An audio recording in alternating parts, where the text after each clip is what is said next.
यकीनन माता पिता का संघर्ष अपने बच्चों के लिए ताउम्र जारी रहता है। इस संघर्ष पर तब विराम लगता है जब उनके बच्चे सफलता के शिखर पर चमकने लगते हैं।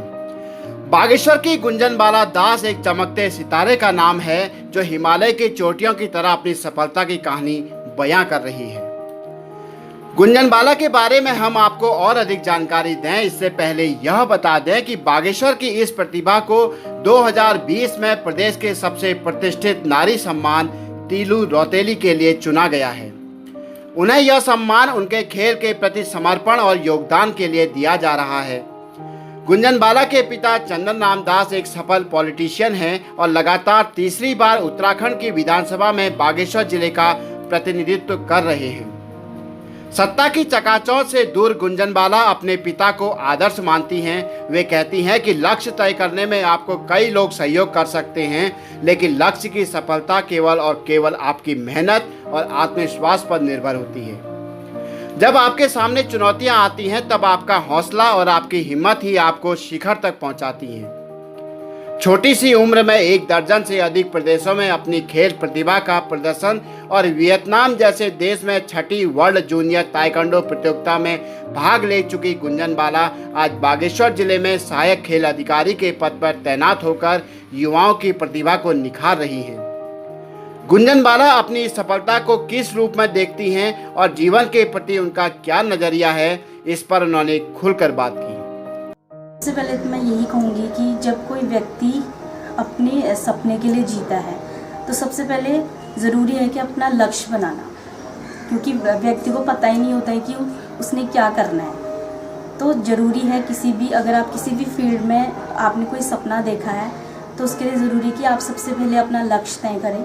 और मैंने भी अपना एक लक्ष्य तैयार किया कि मुझे खेल में कुछ अच्छा करना है, और इसके लिए मैंने सौभाग्य से कहूँगी कि मेरे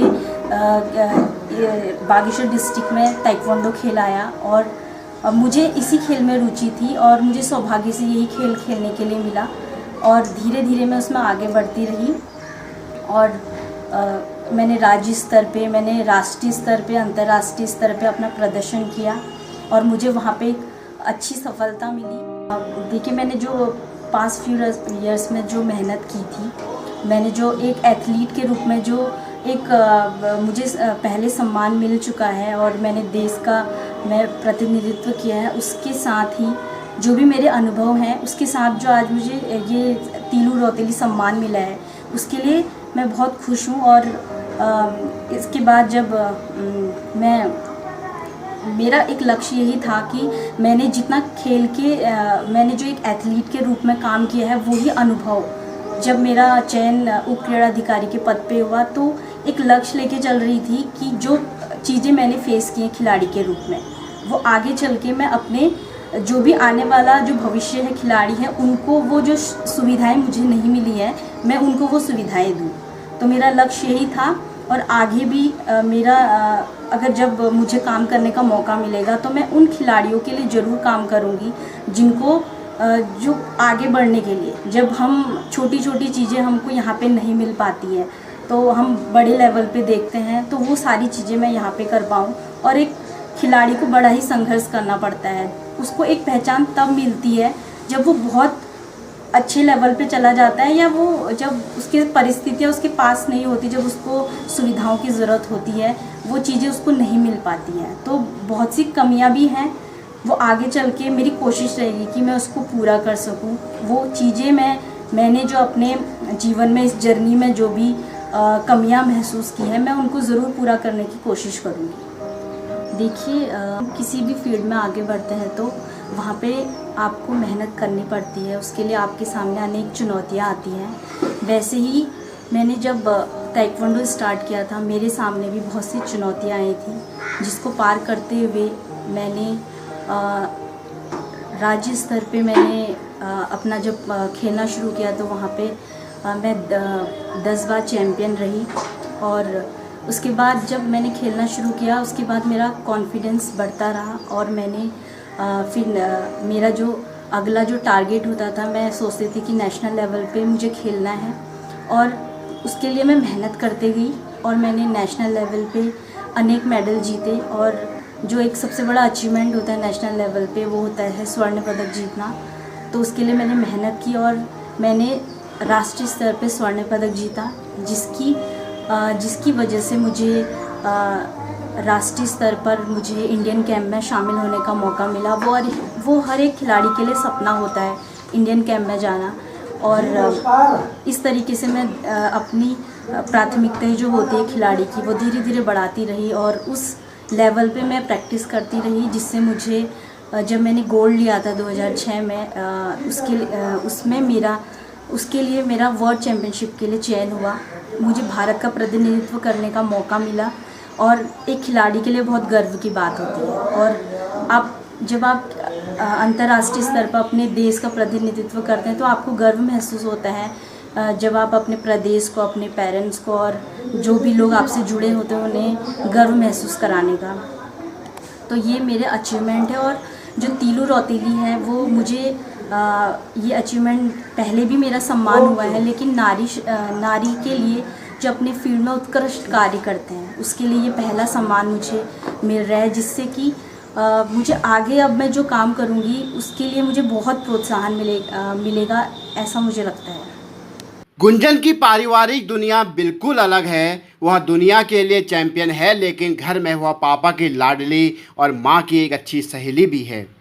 शरीर को फिट रखने के लिए वह हर रोज़ सुबह एक्सरसाइज करती हैं। गुंजन आम लड़कियों की तरह सुबह उठकर घर के काम में माता पिता का हाथ भी बटाती है। घर के हर सदस्य को खुश देखना और उन्हें अपने हाथ से बना खाना खिलाना गुंजन का शौक़ है। बेटी के सपनों को पूरा करना हर माँ के लिए आसान नहीं होता। एक अकेली बेटी को परदेश भेजना किसी भी माँ को डरा सकता है, मगर गुंजन की माँ पार्वती दास ने हिम्मत की और अपनी लाडली बेटी को आशीर्वाद देकर खुशी खुशी हर प्रतियोगिता के लिए विदा करती रही। बेटी ने भी माता पिता के सपनों को और विश्वास को बनाए रखा और दिल्ली, चेन्नई, केरल, इम्फाल और गोवा जैसे बड़े महानगरों में अपनी सफलता का परचम लहराया।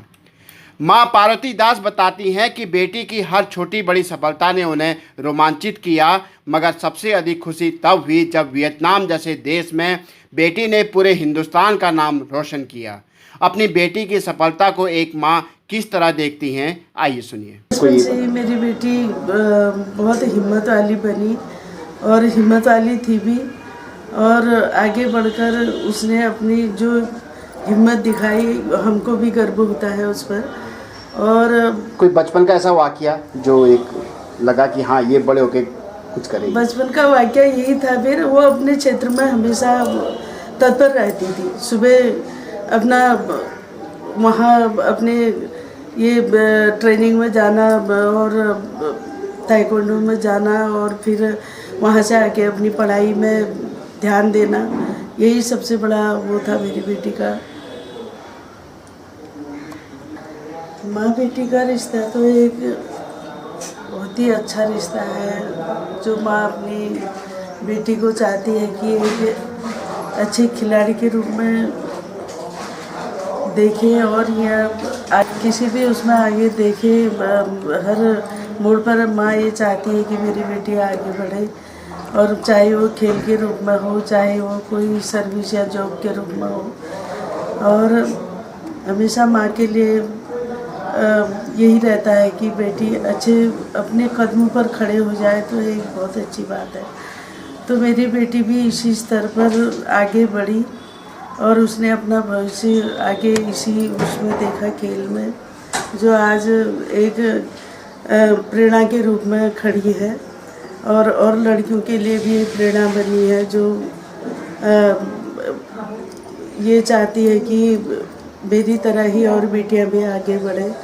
और यही हर माँ को यही गर्व हो कि हमारी बेटियां अपने कदमों पर। आज के समय में ऐसा माहौल है कि कहीं पर भी बेटी को भेजना बहुत डर लगता है, लेकिन यही सिचुएशन हमारी भी रही, पर हमने अपनी बेटी को आगे बढ़ाया और कहीं पर भी कोई ऐसी समस्या नहीं आने दी और हिम्मत दी आगे बढ़ने के लिए। तो आज वही रूप में देखना चाहती हूँ कि मेरी बेटी एक अच्छे तौर पर हर बेटियों के लिए प्रेरणा बने, और प्रेरणा बनी भी है। लेकिन ये आज के समय में ये ताइक्वांडो बहुत अच्छी वो है अपनी सुरक्षा के लिए। तो हम यही चाहते हैं कि हर बेटी इस मार्ग पर चले तो अपनी सुरक्षा खुद कर सके और आगे के लिए प्रेरणा बने और हर क्षेत्र में अपना नाम रोशन करे, ये चाहते हैं। कहते हैं पिता अपने परिवार के लिए एक कुम्हार की तरह होता है। वह जिस सांचे में परिवार को ढालता है उसी रूप में परिवार का हर सदस्य बनता चला जाता है। विधायक चंद्रराम दास भी एक सफल पिता के तौर पर अपने बच्चों को दिशा दे रहे हैं। जब एक पिता के सामने चुनौती बेटी के सपनों को पूरा करने की हो तो जिम्मेदारी और बढ़ जाती है। चंद्रराम दास बताते हैं कि 2006 में उनकी आर्थिक स्थिति बेहद मजबूत नहीं थी। ऐसे में बेटी का चयन अंतर्राष्ट्रीय खेल के लिए होना उनके लिए खुशी की बात तो थी, लेकिन साथ में चिंता भी थी। बेटी के सपनों को पूरा करने के लिए उन्होंने हर वो काम किए जो एक पिता को करने चाहिए थे। आखिर लोगों का पूरा सहयोग मिला और बेटी ने वियतनाम में 6वीं वर्ल्ड जूनियर ताइक्वांडो प्रतियोगिता में प्रतिभाग किया। आज भी चंद्रराम दास उन दिनों को बड़ी शिद्दत से याद करते हैं। गुंजन का जो खिलाड़ी का जीवन की शुरुआत है, माँ बाबू का योगदान तो रहा ही है। उसके साथ साथ जो उनके कोच कमलेश तिवारी हैं, उन्होंने बच्चों को बहुत मेहनत से आगे बढ़ाने का काम किया और पल पल उनको मदद भी करी। कभी कभी जब इसको 2006 में इनको वियतनाम जाना था, इनका सिलेक्शन हो गया था, वहाँ पैसे की आवश्यकता हो रही थी। तो उस समय मेरी भी आर्थिक स्थिति बहुत खराब थी। मैं बीमार था, 1 साल से एडमिट रहा हूँ। माँ बाबू की इच्छा थी कि वास्तव में मेरी बेटी जाए, मगर परिस्थिति ऐसी हो गई थी कि पैसा न होने के कारण हम भेजने की स्थिति में नहीं थी। उस समय हमारे कमलेश तिवारी जी ने, कोच ने, और हमारे जो ताइक्वांडो के हमारे स्तंभ कहे जाते हैं यहाँ, दरबान सिंह परिहार जी, जिन्होंने अपने बच्चों को, सारे बच्चों को आगे बढ़ाकर बागेश्वर में ताइक्वांडो के क्षेत्र में राष्ट्रीय अंतर्राष्ट्रीय रूप में अपना योगदान दिया। उन्होंने भी मेरी बेटी को आर्थिक सहायता देकर, वो उस समय कलकत्ता में थी। एक मेरे मित्र यहाँ बहुली के सुंदर सिंह कठाई जी है, वहाँ कलकत्ता में पैसा देने की आवश्यकता पड़ी। अब कलकत्ता में कैसे पैसा किसको दें, तो मुझे पता लगा कि मेरे यहाँ सुंदर सिंह जी, यहाँ मेरे मित्र हैं यहाँ ध्यान के, तो इन्होंने वहाँ फोन करके अपने एक मित्र से कलकत्ता एयरपोर्ट को इनको 5,000 रुपये देने की व्यवस्था कराई। मैं उनका भी धन्यवाद दूंगा। आज के दिन मेरी बेटी पुरस्कारों से सम्मानित है, उप क्रीड़ा अधिकारी के रूप में है, अच्छे मुकाम में है। मगर जो संघर्ष के दिन हैं उसके, अब हमारे परिवार के और जिन लोगों ने मुझे मदद दी है उस समय, मैं उनका भी आज के दिन बहुत बहुत दिल से आभार व्यक्त करता हूँ। कि जो इनके कोच हैं कमलेश तिवारी जी, आज उन्हीं की वजह से मेरी बेटी आगे बढ़ी है। और उस समय में संघर्ष था, लेकिन उनके लिए भी संघर्ष था, क्योंकि बच्चों को बाहर भेजना एक बहुत बड़ी चुनौती होती है। और फिर भी काफ़ी उन्होंने बच्चों की सहायता करी, वहाँ भेजने तक का पूरा प्रयास किया। और बाहर भी गई बेटी, वहाँ से खेल के भी आई, वियतनाम तक गई है और वहाँ से खेल के भी आई। और फिर उन्हीं के द्वारा आज हम ये समझती हूँ कि उन्हीं के प्रेरणा स्रोत से आज हम आगे बढ़े। पापा की तबीयत खराब थी, पीलिया हो गया था, तो उस समय हमारी आर्थिक स्थिति अच्छी नहीं थी, तो फिर भी हमें लोगों ने सपोर्ट भी किया। और हमारे जो हमारे इसके कोच हैं, पहले तो मैं उनको भी धन्यवाद देना चाहती हूँ कि उनकी प्रेरणा से ही आज मेरी बेटी इतनी आगे बढ़ी है और उन्होंने ही इसकी जाने की व्यवस्था पूरी करी। और एक हमारे परिहार जी हैं, क्या नाम है, दरबान सिंह परिहार जी, उन्होंने इनकी जाने की व्यवस्था की। लखनऊ से जब वो चैंपियनशिप जीत के लाया, फिर मैंने मंडल से उसका क्या कहते हैं एडमिशन कराया। तो स्कूल से भी खेल का सपोर्ट मिलना चाहिए। देखिए, अब खिलाड़ी का तो एक शुरुआत आपकी हो गई है, आपने राष्ट्रीय अंतर्राष्ट्रीय तीलू रौतेली पुरस्कार जो है सम्मानित किया है, मिला है। अब आप इसमें उप क्रीड़ाधिकारी हैं, इनका प्रोफेशन काल 2 साल का पूरा हो जाएगा। 3 साल बाद ये जिला क्रीड़ाधिकारी होंगी और मुझे तो उम्मीद है कि आप प्रदेश के उच्च खेल विभाग के पदों में भी आप जाएंगी। मगर ये नौकरी करना, तनख्वाह पाना, ये तो एक सामान्य चीज़ है, मगर जिस हिसाब से आपने अपने जीवन की शुरुआत की और जीवन की शुरुआत में जो आपने लक्ष्य बनाया, जो मुकाम बनाया, उसका लाभ जब दूसरों को मिलेगा, इनके बच्चे भी, इनके सिखाए बच्चे भी जब राष्ट्रीय और अंतर्राष्ट्रीय स्तर पर जाएंगे, कोचेज बनेंगे, डिप्टी क्रीड़ाधिकारी बनेंगे, उसी दिन ही इनका लक्ष्य पूरा होगा, ऐसा मुझे मेरा मानना है। शुरू में जब ये ताइक्वांडो के क्षेत्र में आना चाह रही थी, तब ये कक्षा 6-7 में पढ़ती थी। तो सुबह 5 बजे उठ के जब ये डिग्री कॉलेज के फील्ड में जाते थे, तो उस समय लगता था कि ये सुबह अकेली जाती है। माँ कहती थी कि सुबह कैसे जाएगी। तो हम माँ बापों ने, दोनों ने, पेरेंट्स ने, हमने अपनी बेटी को ये प्रोत्साहित किया कि तुम बेटी नहीं हो, बेटे के रूप में हो, आगे बढ़ो। और उसी का असर है कि मैं समझता हूँ कि देश के कोई ऐसा राज्य नहीं होगा जहाँ ये खेलने के लिए नहीं गई हूँ। इन्होंने हाई स्कूल किया, इंटर किया, बीपी किया, बीपीएड किया और उसके बाद एनआईएस बेंगलोर से किया। उसके बाद इनको अंतर्राष्ट्रीय स्तर पर वियतनाम में इन्होंने अंतर्राष्ट्रीय प्रतियोगिता खेली। मैं समझता हूँ कि कोई ऐसा क्षेत्र और ऐसा जिला, ऐसा राज्य का कोई कोना नहीं होगा जहाँ मेरी बेटी ताइक्वांडो के क्षेत्र में खेलने के लिए नहीं गई होगी। उसके बाद फिर आपने लोक सेवा आयोग में आपकी अचीवमेंट के द्वारा आपकी नियुक्ति हो गई थी, फिर निरस्त हो गई। फिर अभी बीच में ही 2 साल पहले आपका ये लोक सेवा आयोग से नियुक्ति हुई और सौभाग्य मिला कि बागेश्वर जनपद में, जहाँ से आपने ताइक्वांडो की शुरुआत की थी, जहाँ से आपने अपना अचीवमेंट शुरू किया था, वहीं आपको उप क्रीड़ा अधिकारी के रूप में एक बहुत सुंदर और अच्छा पद मिला।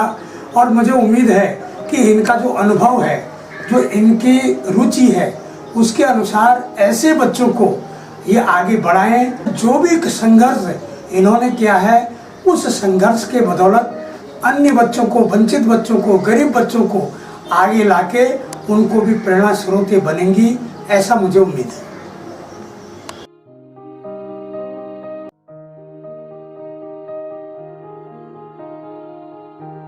बहुत खुशी होती है कि जब पहले तो देश की बेटियां का कुछ अचीवमेंट होता है तो उसमें खुशी हुई, मगर जब अपनी बेटी ये सुख देती है तो ऐसा लगता है कि हमने बहुत पुण्य काम किया है कि एक बेटी ने राष्ट्रीय, अंतर्राष्ट्रीय स्तर पर अपना मुकाम हासिल किया है। और आज जो बाल विकास विभाग ने, महिला सशक्तिकरण विभाग ने जो आपको तीलू रौतेली पुरस्कार दिया है, उससे भी मुझे बड़ी प्रसन्नता हो रही, खुशी हो रही। मैं बधाई देता हूँ बेटी को भी और विभाग का भी धन्यवाद देता हूँ। गुंजन को मैं ताइक्वांडो खेलते हुए देखता हूँ। जब छोटी सी थी और एक वाइट बेल्ट पहन के गुंजन जाती थी, और आज वाइट बेल्ट से लेके ब्लैक बेल्ट तक का जो सफर उसने तय किया है वो सच में बहुत संघर्षपूर्ण है। मैंने उसके इस संघर्षपूर्ण जीवन को बहुत करीब से देखा है। बहुत सी प्रतियोगिताओं में मैं उसके साथ देखने गया हूँ, चाहे विशाखापट्टनम में सीनियर लेवल की जो फाइनल फाइट थी, मैंने देखा है गुंजन किस तेजी से, किस फुर्ती से फाइट करती थी और अपने विरोधियों को नॉकआउट करके उसने हराया है। और बहुत सी ऐसी उपलब्धियां हैं, बहुत से ऐसे क्षण हैं जब गुंजन ने बहुत मेहनत की, बहुत प्रयास किए और आज वो जिस मुकाम पे यहाँ पहुंची है, आज उप क्रीड़ाधिकारी के पद पर वो यहाँ पर कार्य कर रही है। निश्चित ही और ताइक्वांडो खेल का बहुत बड़ा योगदान उसके लाइफ में है। उसने उस खेल को अपने करियर का हिस्सा बनाया और उस खेल को ही अपना करियर बनाया और उस खेल के माध्यम से आज अपना भविष्य उसने बनाया है।